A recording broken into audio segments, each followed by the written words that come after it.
Rail line ধরে এগিয়ে চলা মানে শুধু গন্তব্য নয়, বরং একটা গল্পের শুরু। আজ আমরা যাচ্ছি এমন এক জায়গায় যেখানে রেলগাড়ির শব্দ আর ইতিহাস একসাথে বেঁচে আছে।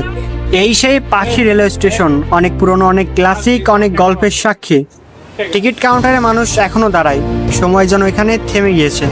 1878 সালে তৈরি এই স্টেশন একসময় ছিল দেশের ব্যস্ততম রেলপথের গুরুত্বপূর্ণ একটি কেন্দ্র।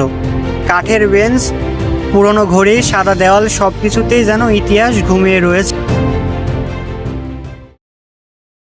এবার চলি পদ্মার পারে, হার্ডিং ব্রিজের পানে, যেটা কেবল একটা ব্রিজ নয়, এটা একটা অনুভূতির নাম।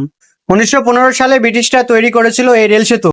1.8 কিলোমিটার দৈর্ঘ্যের এই ব্রিজ আজও প্রতিদিন শত শত ট্রেনের ভার বহন করে, নীরবে সাহসের সাথে। আমরা পাবনা জেলার সাওয়াল পাল সরাতে মাসুলয় সাই কলন নিয়ে যাব বিলিয়ান বোধরা বুয়াল ভাইমির থানার সাওয়াল পাল ধরা তো মাসুলয়। এই ব্রিজে দাঁড়িয়ে আমি ভাবি, কত মানুষ এই পথ দিয়ে গিয়েছে। হয়তো কেউ ফিরেছে, কেউ আর ফিরেননি, কিন্তু সবাই রেখে গিয়েছে কিছু না কিছু। জীবনটাও এমনই, একটা প্ল্যাটফর্ম থেকে আরেকটায় যাওয়ার নামই তো জীবন। মাঝখানে কিছু ব্রিজ, কিছু ট্রেন আর কিছু গল্প।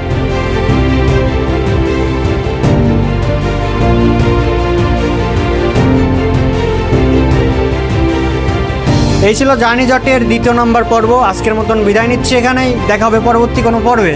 ততক্ষণ সুস্থ থাকবেন, ভালো থাকবেন, আলবিদা।